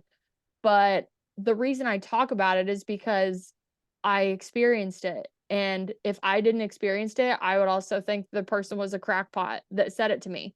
And now I'm going to be a voice for people that are going through some type of conscious awareness or up leveling of themselves in some capacity. But Right. I did take the time to wonder, why am I problematic because I told the truth? Why so if I just sat here and gave an interview where, I love my antidepressants are really working for me and processed foods are amazing and I fucking love Lululemons and Stanley Cups, and, oh my god, what else is trending? Right. Check out that Young Thug trial, yeah. Ooh, P. Diddy sucks now, like, if I said all of those trending things, Right. like, could I have more comments? Like, if I Yeah. learn to twerk, will people take me seriously? Right. It's just not a fucking world that I'm willing to be in. I'm gonna Yeah. be grassroots, I'm gonna be myself, and I will never for the life of me understand why I am problematic because I told you an extremely vulnerable, crazy, Right. fucking trippy story that happened to me 5 years ago that I still research on. because Mhm. I want to know what happened to me. Right. I want to know all of that stuff. But like for you, how do you deal like with the criticism? Obviously, like not letting it get to you, but are you ever just like, why would you take time out of your day to Oh, be a dick? so, I actually have 2, like, really short comments about that. I had done a men's mental health, article that I posted at work. Really happy that they put it on their website. It was for Men's Mental Health Month, and I Mhm, posted the same thing in the group. I'm like, okay, yeah, it's gonna be well received. People are gonna like it and stuff. And sometimes trolls get by when they get accepted into the group, and you don't catch all of them. mhm. Um, and this woman comments on there telling me that I'm a joke and I know nothing about life. And I'm just sharing my Why? story Yeah, why? about how I'll try to take my life at 14 and 27, and said that this conversation needs to be had because men aren't encouraged to have those conversations. And I went on her profile and I'm like, okay, maybe she's going through something. Like that was my first response, You was go going for through a profile. compassion. Let me Right. turn the other cheek and Right. check the Exactly. profile out. Check the profile and perfectly happy with family and stuff. I'm like, and I looked in the post, I'm like, I didn't say anything about women. Like, I wasn't trashing anybody. I'm like, I just said that men should have a voice too. That's pretty much what I said. Mhm. Um, I mean, I took her out of the group, but I was so confused and hurt at the same time because it's just like I was so vulnerable in that post. Yes, and that's why people aren't vulnerable because stepping out into the light in that way and being like, "Look at look at all these things I just found." It's like walking out, right? Like if you could visualize the verbal that you're trying to do. You have this gunshot wound that you've been carrying around for 20 years. You had no fucking clue you got shot, right? And then finally it starts bleeding and you walk in and you have blood all over your hands and you're like, "Look at all this that I found. I'm so sorry I did that to you." Yeah, Oh, and you're in the a middle of forgiveness of yourself and all this disillusionment, right? This destable you're like, but I want to help somebody. Like I go through these things so we can help people know, hey, you're not alone. This happened to me. I didn't know either. I didn't have a definition. And you hold these bloody hands out to these fucking trolls. And they go, ha ha, you hurt, you suck, you don't know right. how to do life. Yeah. And I obviously like I love the saying like hurt people and healed people It's heal so people. true. And it really is so true. So true. Yeah, and again, I know I totally got sidetracked with that, but trolls really it's kind of like someone that interviews a serial killer and just like can keep a biased opinion. It's like, well, why did you chop up 17 bodies and hide them under your house? I'm not judging you because that's not my job. I Yeah. just want to know how your brain works. And with the given time that you have with life, Right. you're like, you know what I'm going to do? I'm going to sit down on social media today and I'm going to bully people because Oh I yeah. can hide behind the It's screen. crazy. I think it's insane. The I the really second do. comment that was made to me was over TikTok, and Jesus, TikTok is horrible. I'm just It gonna say, really is. Yeah. um, and I stitched a video of them talking about cutting off your family, and I said, hey, I'm one of those who cut off their mom because she was mentally and emotionally abusive to me, and I just didn't want her in my life anymore. And I said, Mhm. I used to feel really guilty about it because society tells you it's your mom, you're supposed to love your mom, and a man is reflected by his relationship with his mom and all those social norms that are thrown out there. um, Somebody commented on there, I've never walked a day in her shoes, that I know nothing. And I'm like, you're right, because she was beating me with those shoes. What do you mean? Yeah, Another one, I was elaborate so more. right. I was Yeah. so confused. I'm like, bro, guys, just comment to comment.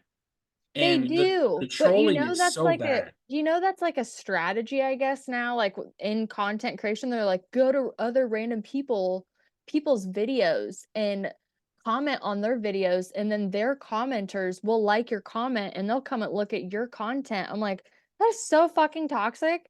Oh yeah, I cannot sit on comment sections. Are you kidding me? I'm trying not to kill myself, so right. probably not where I'm gonna again, energy. people think because, we're physical that like our soul has a body. It's not Right. the other way around. You're giving your energy to the most low vibrational bullshit possible. And yeah, I mean, it's really hard to get away with it. It's in the air, it's in the water, it's in the food, it's on social media, it's at work, it's everywhere, it's everywhere. And as cheesy as it sounds, you kind of got to work on being the lighthouse for yourself, not going out and being Absolutely. for other people, but for Right. yourself. You know, Absolutely. you're a conduit. You're filled with a bunch of bullshit.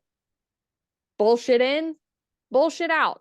Absolutely. So Couldn't when you agree start more. working on yourself, you honestly start caring for a lot of people. My gratitude practice has been through the fucking roof with all this cold weather because there's a million things that I would rather be doing right now than making sure we have enough firewood in our fireplace and all the blankets are clean. But I wake up in a warm king size bed wrapped up in a very fuzzy blanket. And the first thing I do is go, "Thank you so much for waking me up, Lord. Thank you so much for this deliciously fuzzy blanket. And thank you so much for keeping my house warm for me because it's below whatever negative wind chill degree outside. Right. And, please be with all the homeless people that don't have a place to stay right now because I wouldn't know what to do. I really Yeah. would know what to do. I'm so grateful for a lot of the amenities that I have that a lot of people are just like pissed off they have an electricity bill. I was like, well, what would you do without electricity? Oh, you don't wanna pay your water bill? Okay, that's cool. I get it. You're right. It's bullshit they charge us for water. You're right. It's bullshit that we're charged for anything on earth. You're right. God Right. gave it to us for free. Yeah. Round of applause. But Right. when you start looking for all the positive things, that negative voice really has no energy to feed off of. And that's the thing is like, if I could leave anybody with anything, just Google neuroplasticity. Google it, watch the video of how your thoughts form in your head. If you are a fan of Western medicine or have been with Western medicine, I want you to understand that there are people I do believe that need it, and there are people that are obviously making the switch to holistic alternatives. And I want you to go look at what that medicine does to your brain. um, I was on an antidepressant when I was 19 for a transitional period of my life. And it I'm going to be 33 soon, and I just found out this year that the antidepressant I was on doesn't help do anything for serotonin levels besides take the small amount that I had at that time in my life and spread it across a 7-day period. Then I go into holistic medicine and fruits and vegetables and juicing, and I find out your serotonin levels are about your fucking gut health. And you can eat proper fruit and vegetables and recipes, and it'll up your fucking serotonin levels. But that pill that you take, it will never increase it for you. And again, I was completely ignorant with Western medicine. I grew up thinking you go to the doctor, they're going to take care of you, that it's a really big trust. But Yeah. you find out that there are these companies behind the doctors that, yeah, it's all a part of the system. And I'm not bashing anybody that works in healthcare or Yeah. anything like that. Yeah. I just understand that I was a part of a system that never wanted to get to the root of my issue. They just wanted to Nice. bleed me dry on my symptoms. Yep. And when I started learning anything in the holistic field, anything from nutrition to oils to sound therapy to frequency, vibration, all of these things that I thought were completely out there and woo, I was just like, there's a bridge here. Yeah. Western medicine has done so many wonderful things for us. We can obviously live longer with it. But keep in mind, before, when we just had holistic and then we bring Western in, do you know who brought like the petroleum based synthetic medication into the mainstream? Mm-mm. It's the Rockefellers. Right. That They makes sense. established education and medicine at the same time, and they did a propaganda campaign Yep. against herbalists, Right. and they tied it in with paganism to make it a religious pursuit. So it's a religious demonization, and it's a like medical demonization. At the same time, they popped up all of the schools. At the same time, they named them a bunch of different names. And they're like, this is medicine. If you practice anything else out of medicine, you're out of the fucking club, right? Yeah. Yeah. So do it for however long. Hey, all these cancers are starting to pop up when we're using this oil-based medicine. What are we going to do about it? Should we let them know about holistic health? Blah, blah, blah, blah, blah. No, you know what we're going to do? We're going to start the American Cancer Society so we can help these people that we've fucking poisoned. We're going to run propaganda campaigns against hemp to make sure that plastic takes over the world. And Right. when these people use holistic medicine, we will demonize them in the public, in the church, Right. everywhere. Absolutely. So, my favorite thing about bringing God back into it is this earth, all of the things that grew on it before we started putting all of these chemicals and letting big business infect all of our food with a bunch of crazy Yep. fucking shit on the labels. Um, that food goes through your body really good. It breaks it down. It doesn't get stuck. Yeah, everybody's different. So you're going to have to take time to kind of figure it out and see what works for you and what doesn't work for you. All of the chemicals you're putting in your body, they have so many forever chemicals in them that we're all basically fucked in general. Like nobody's going to have a clean vessel from this point with Right. air, water, all of that stuff. Absolutely. But holistic medicine, you can take a lot of your individual power back. I have found a lot of myself in trying to heal myself through plant-based foods, creams, as far as a master herbalist that I go through that is just life changing for what she can teach me. I went and saw her today. She was teaching me about cayenne pepper if you are having a heart attack on your way to the doctor. It will open your blood vessels up enough to at least help you until you can seek medical attention. What? That's a really great fucking bridge, in my opinion. I'm not saying if you have a heart attack, take cayenne pepper and don't go see Right. the Right. doctor. No, for the love of God, if you have a heart attack and you're waiting on an ambulance, they literally say to take like a certain measurement. You'll have to look it up yourself. You can put it straight in their mouth, which is going to be woo, or you can mix it in water and have them drink it, and it's going to do that. So a Huh. lot of people don't want to do the research along because you're like, again, let me go look up cayenne pepper and see what it does in the body and what it can actually help and what it can benefit. I've done that with so many things. I've been on this journey for 5 years, thanks to my awakening, and I have flipped my cabinets over end over end over end, researching companies, researching their distribution, where they come from, anything that I possibly can, because I want to be the healthiest version that I possibly can be. But I live in a society where I go in a grocery store and there's a health food section. Section. You know what I'm saying? So it's like awakening, not just like spirituality and clair senses and crystals and all that shit. My awakening was realizing there were a lot of poisons in my life. Yeah. And the only Yeah. poisons that everybody's talking about is don't do illegal drugs. Right. Psilocybin's bad. And I'm Right. like, what about the shit you just coated my apple in, Bill Gates? What the fuck is this about?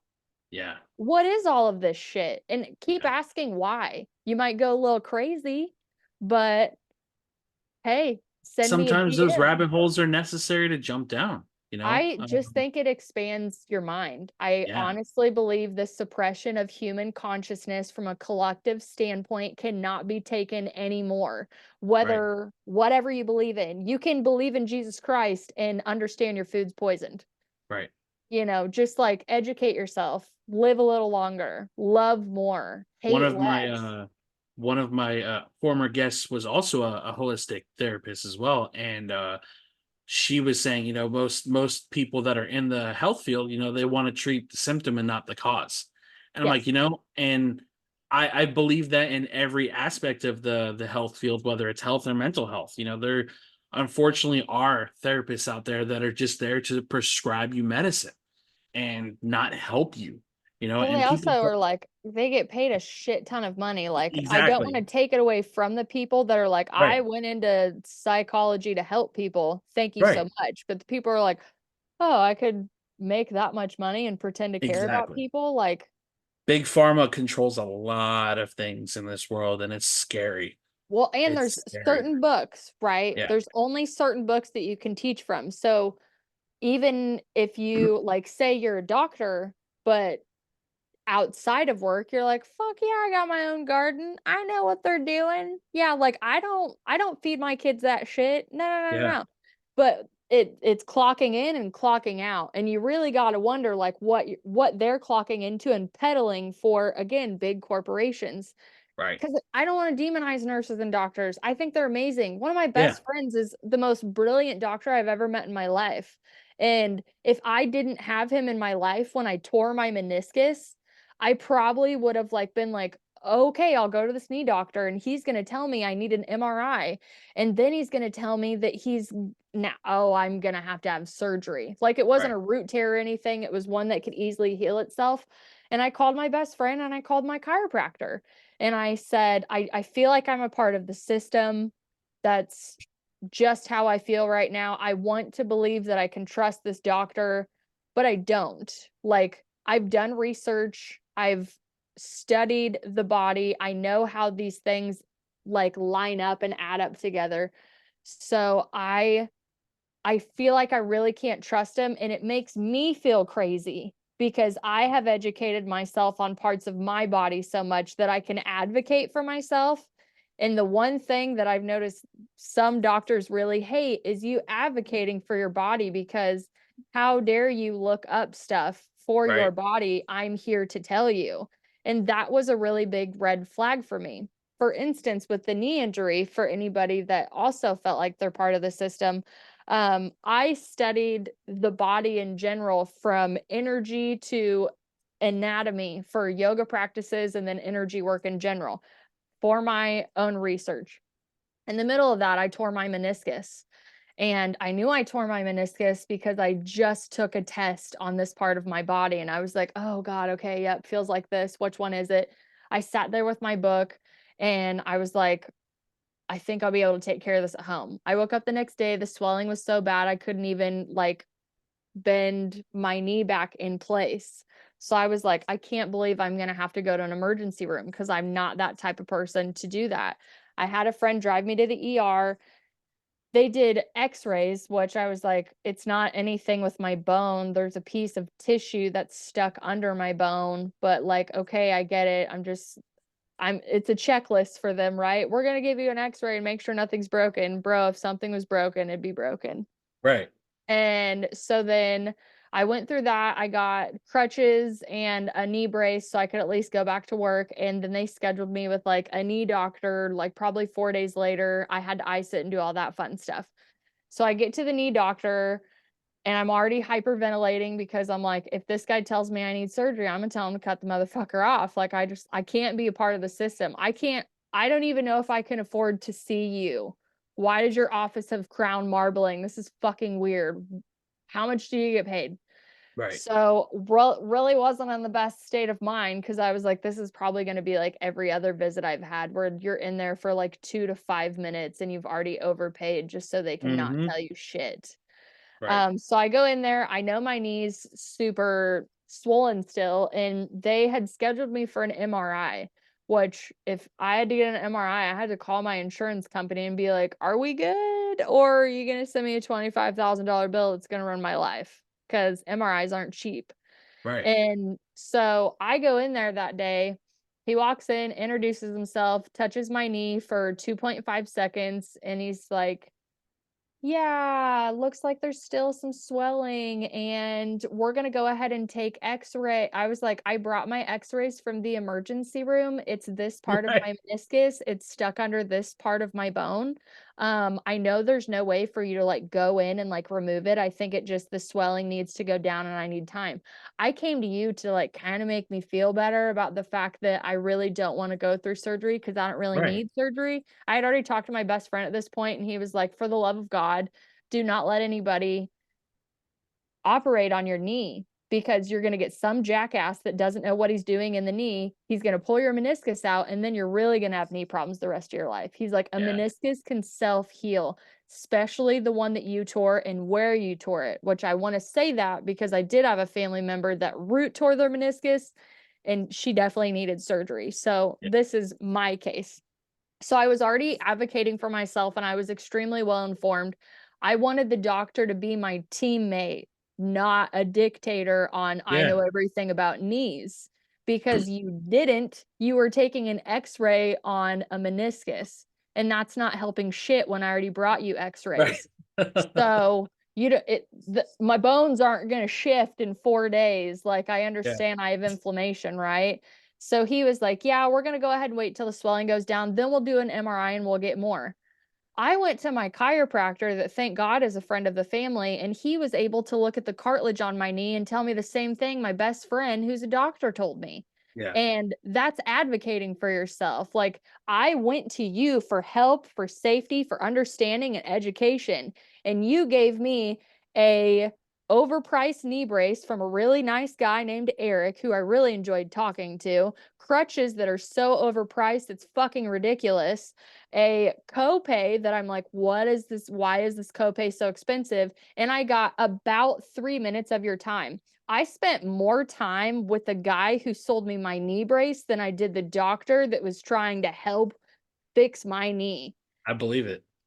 That's my biggest complaint about Western medicine is Yeah. it's set up like it's going to help you and you're a part of the system. Here, pay your bill, Kind of do like this, fast do food. this. If we're thinking It about it, is. it's kind It's of like it's a fast food. fucking business. Yeah. But I always want people to know the guy that came in and fitted me for my knee brace, he was my favorite fucking guy. That's why I was like, Right. "Eric, wherever you are, whatever company you work for, I think he probably sells like he's the guy that comes in and like sells you the stuff." Right. Like I was like, "You made me feel so comfortable with the fact that I'm about to fight with my insurance company over this $1,800 knee brace. Why is this $1,800? That's Yeah. another episode, you know?" But Um. I do think they can work together even though I've bitched enough about my knee injury, but advocate for yourself, and if your doctor has a problem with you wanting to be educated on yourself, I think that's a red flag. Yeah. Plain and simple. For me, when I tore my shoulder, I think I got an X-ray, I got an MRI, got a cortisone shot. None of those helped. X-ray is not going to show you a torn shoulder. No. The MRI didn't do anything. And the cortisone shot they injected into my shoulder blade. I'm like, bro, it's right here. I cannot lift my arm. Like, so when it came down to like God, the my final shoulder. decision making on what I was going to do, um, they said you can either take some medicine that will prescribe you, and I automatically said absolutely not. You can rehab it, which I'm like, okay, I could do that, or surgery. I told them surgery just to see just to see what's going on because I literally can't move my arm. Like even rehab, like I don't even think rehab would have helped. When I got surgery and went back to the doctor, he's like, "You're lucky you got this surgery because the muscle looked like it was put in a blender." I'm like, "Bro, I told you. Like, I'm not. I know my body. The Like, perfect example of needing surgery yeah, versus, and hey, this could actually heal on itself with a right, little, like, again, I'm glad I had the knee brace. I'm not excited about the price because I right, do think that's a little excessive. Okay. yeah, But I love the blending of it. Like, yeah, if your shoulder's shredded like that, no, you're not gonna be able to wave your hand in front of it and fucking drop peppermint oil on it and bless it right, away. exactly, Like, I'm sorry, all of our vibrations are way too low for that magic. yeah, But if you can advocate for yourself, you understand what you are putting in your body, how it's breaking down in your body, and is it helping or hindering you, then I think you can make 10 times better things than honestly outsourcing all of your trust to these companies because they've proven to us that we can't trust them. They've right, taken our trust for granted and been like, why don't we just test all of these products on the mass market and then we'll yeah, just collect the complaints and then just kind of like dial it back? You know, like yeah, we'll just like poison them a little bit. And then if right. they like notice, we'll be like, it's not poison, it's good for I mean, you. it's It's like you good can make that poison. you can make that argument about the vaccines. I won't say too much about that, but we can make the argument about that. Ah, you there's know? that's a whole other episode of Yeah, like how fucked up is this world? Because yeah, again, like I was at the doctor the other day with my daughter and she said shots really hurt. I yeah, don't like them. And I sure. said, I completely understand. I go, but baby, you have to understand there was a time when smallpox and polio we're eradicating a population. And there were scientists that were dedicated to eradicating that vaccine. Yeah. And as much as I truly want to believe that when you got those shots when you're a baby, I want to believe that I was protecting you from polio and smallpox and all of these other things. Do I believe that children can be affected negatively? Absolutely. I absolutely do. But shots suck for everybody. Sure. We are all different. We are all sold the same medicine for each different body. And that's why, away from demonizing and bitching about my knee doctor, um, I think it's a great blend of medicine. Yeah. My daughter got sick recently, and thank God we got her like a nebulizer and I got her an immune booster. And, she's going to be fine. She's going to heal faster. I think that's the best part of know yourself, know how to advocate for yourself, set boundaries, stand up for yourself. And Rome isn't built in a day, and you certainly aren't going to figure out how to take care of yourself in a day. Again, Right. it's year 5 of me trying to stay alive the proper way, in my opinion. And like there are days where I'm like, I don't want to eat healthy today. I want some bullshit in my diet. So I'm gonna do a little bit of bullshit here. I'm gonna do a little bit of good shit over here. And I'm gonna call myself a hybrid, say I'm having a really good human experience, and just be really excited that I love myself enough to take time to take care of myself. Right. I'm a little over the martyr aspect of self-sacrifice because of my job, because of my family, because of this. Like, Yeah. it's airplane rules. You gotta put your mask on first so you can be a better example. And I say Yeah. that especially if you have kids. I have a 4-year-old daughter, and it is monkey see, monkey do right now. So I've let a couple cuss words slip, and I'm not happy about it, but it happens, and it's really Yeah. funny when she says shit, and then I have to go, "That's an adult word, you don't say that, I'm so sorry. Right. I shouldn't have said that in front of you," Right. you know? We're not gonna get out of this unscathed, but I just want people to take better care of themselves and be nicer. Yeah. And I really want internet trolls to figure out how to love themselves. So when they go and comment on stuff, it's for positivity. I think Yeah. if we all understood how powerful our words and our thoughts were, we would use them properly. And I think that's just probably what I'll keep speaking about until the day that I die, Yeah. because it's just going to take people taking positive steps forward. I just really used to hide behind the like a very bitchy persona, where I was like, yeah, fuck you, don't affect me, I don't give a shit, fuck your feelings. Um, and I don't want to be that person. I can still be that person. She can come out of retirement, but I don't want to. Yeah. I want to be nice to people, Mm. and just kind of spread some love while I'm here, because we have no idea how long Yeah. our time is going to be here. So when I leave and I'm gone, I will be happy I am gone, and my shows will still be here of all of the people that I've met. And that's including you. And I'm really happy about that. Yeah. I greatly appreciate you being on today's episode. It's been enlightening. I think your story has been very powerful. Um, at the end of every podcast, I'd like to actually, before we get to that part, if you could change one thing in the mental health community, what would it be? The stigma on just suicide and suicide ideation. Yeah. Just they need they're not attention seeking. They're really struggling with something deep inside of them. And Absolutely. you shouldn't write it off. That would be Yeah. my favorite thing, is get away from the stigma where we've all been trained we've all been trained to be mentally ill in this society, right? We Yeah. all have something going on. That would be Right. my biggest thing. I absolutely agree. I think suicide is one of those topics that definitely needs to come up more in casual conversations. Obviously it's not a casual situation, but it needs to be people need to know that it's okay to talk about it. Um Give me one sec. at the end of every podcast, I like to read a quote based on the topic of discussion or the guests that I have on. Um, did you have anything that you wanted to close the show out to our listeners? I want to hear your quote, but I did just want to say the book that I'm reading right now is called The Disappearance of the Universe. It's not it's not a beginner book by any means, but it is extremely revolutionary to where I am on my journey, and I love it, so I would definitely check it out. Perfect. What is it called again? The Disappearance of the Universe. Okay, cool.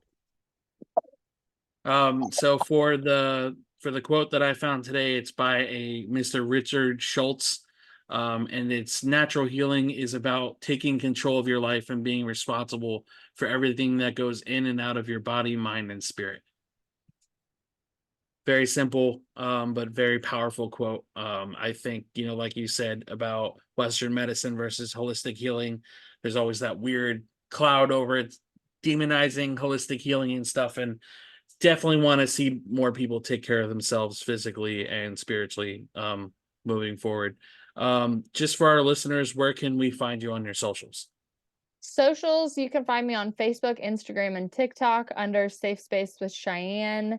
And then listening, any streaming platform. My biggest listeners are definitely like Spotify and Google and, oh my gosh, Apple, all the big guys. But Yeah, anywhere you listen to podcasts, you can find them for sure. So follow along, come get in on the discussions, and obviously, if you have a story to tell, you're always welcome in the safe space. perfect. Thank you so much again for being on today's podcast, Cheyenne. Greatly appreciate your insight and telling your story. Um, for all of our listeners, thank you guys again for tuning in. And as always, be gentle with yourselves. Much love, guys.